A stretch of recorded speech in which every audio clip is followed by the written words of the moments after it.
When we look at leaders, we need to have this relentless approach. Okay, we can't just kind of cruise through and hope that things are going to happen. We need to be relentless in our pursuit of something.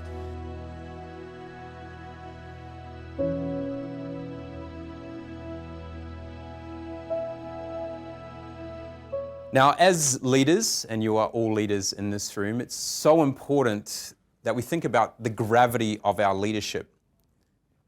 As leaders, we can either create a gravitational pull where people want to come in towards us and be a part of us and be with us and belong, or we can create a gravitational push where we push people away through the way that we lead, the way that we communicate. And so it's so important, especially in the year 2022, that we're thinking about how can we create that place of belonging. In where I come from in New Zealand, and you may have seen and probably hear from the accent, we have a word called whakapapa.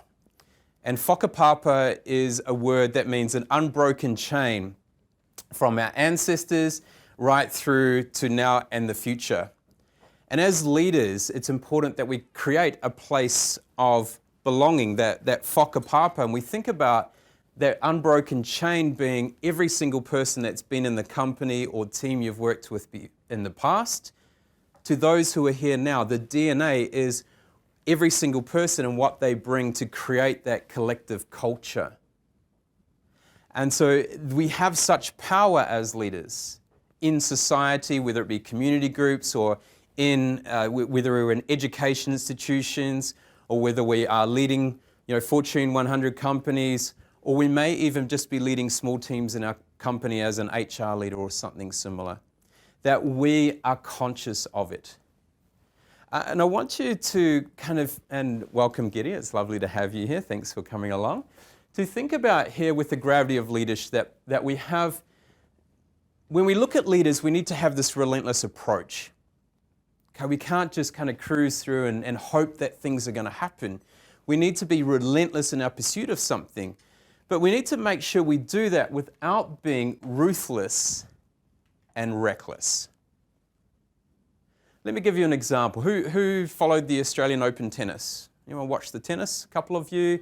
All right, but I'm sure you know the likes of Roger Federer and Rafa Nadal and Novak Djokovic. Okay, if we think about all three of them, they're relentless in their pursuit of excellence.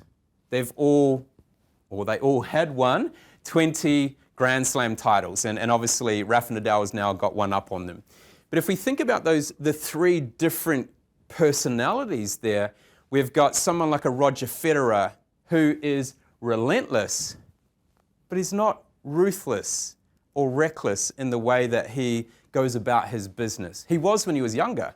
He used to throw tennis rackets and throw tantrums, and he used to be very ruthless and at times very reckless in his own regard or with other people. But then you have someone like Rafa Nadal, who is very relentless, but at times is quite ruthless in the way that he always has a routine that kind of annoys people. But he's not reckless. He's not a reckless. But then we have Novak Djokovic, right? Very relentless. Like when it comes to high performers and his attention to detail to be the best in the world, he has amazing teams. He has caravans that follow him with ice baths and all sorts of people that are ensuring that he's at his best game. But he is ruthless. He doesn't care whose toes he steps on, which government he annoys, which people he puts offside. And at times, very reckless in his disregard for humanity and for other people and how his behavior may affect other people. Now, we also see this type of thing in business. If we think about Indra Nooyi, the former PepsiCo CEO and who is now on the board of Amazon, extremely relentless in her pursuit of bringing people together, that place of belonging and connectedness. I'm not sure if you know, but she makes a point of, when she was working there, to go and visit the parents of every single executive. She wanted to go and meet them and thank them for the beautiful children that they had helped grow and nurture and develop to be up there working in PepsiCo, but she never showed a sign of ruthlessness or recklessness. However, if we look at someone like, Steve Jobs, if you think about and you hear some of the stories, he was extremely relentless, ruthless in his approach, and at times, it's not written in the books, but if you actually know the history, he is actually very, very reckless with his teams. Okay, so there's different examples, but my question to you is, how can you be relentless in your pursuit of excellence, in your pursuit of giving value to the world, in your pursuit of ensuring that your team are able to produce great things without going past that and being ruthless and reckless? Now, if we look at these things here, relentless is that non-stop commitment. It's that finding that passion, that deep desire to go further and make sure that we can produce the results, that we can make a difference. If we look at ruthless, it's about taking no prisoners when we are on our relentless. All right, it's that ruthless approach that we will do everything, and even in yourself. If we think about relentless, relentless is like that place of making sure that we show up, that we are recovered, that we bring the energy we need, that we are high performing, but we don't go to that ruthless aspect of working 80 hours a week for 302 days straight, and like me, flatlining in hospital. Because you're no good to anyone when you're not there. You're no good to anyone when you're tired and fatigued and stressed and reactive rather than proactive. And in that setting, you start to take, it's kind of that approach of, I'm going 100 miles an hour, come along with me, otherwise you're on your own. To then the recklessness of being careless of the consequences. So you'll do whatever it takes to achieve those goals, but you don't care if the risks go beyond what is legal or what is appropriate. So the world is shifting. And I'd like you to think about how much of the gravity of your leadership you're able to impart on the people you're with to create a gravitational pull that makes a difference. I want you to think as leaders here and in your roles about how you manage your energy.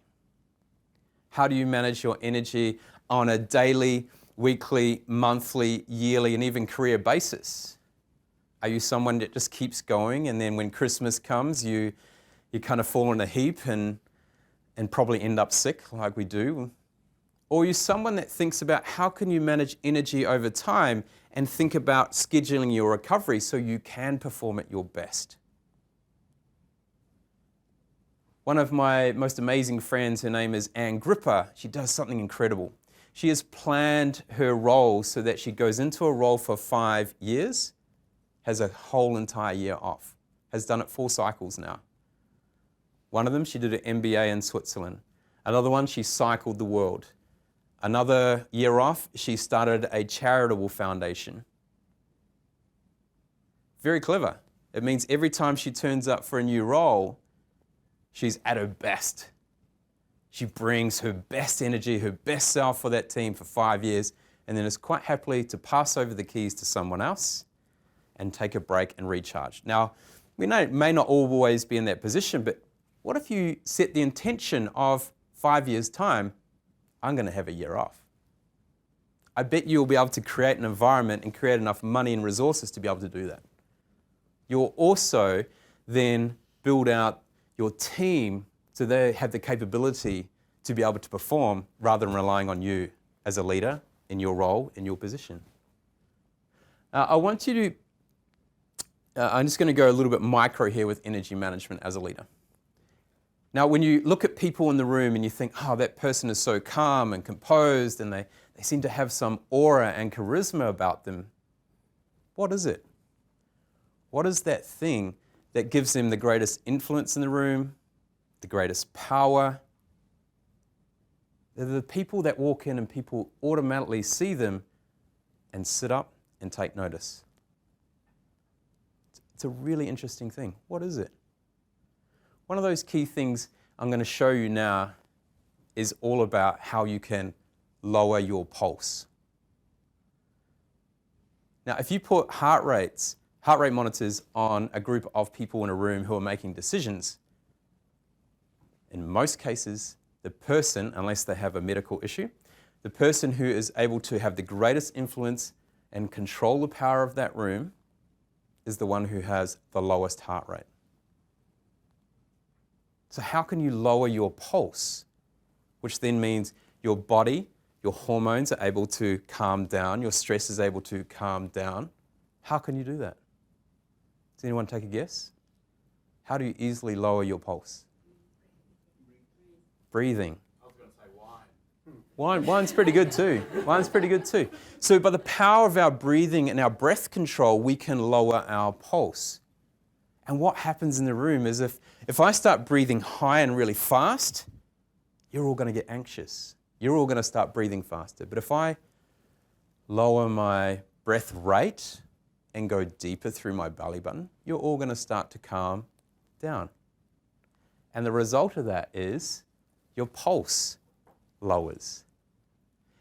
And as a result of that, you get to manage the energy of yourself, the people you are communicating with, and the energy in the room. That is one easy step to have greater influence and calming ability on your team. I want you to think about how you can manage your energy and the gravity of your leadership in 2022.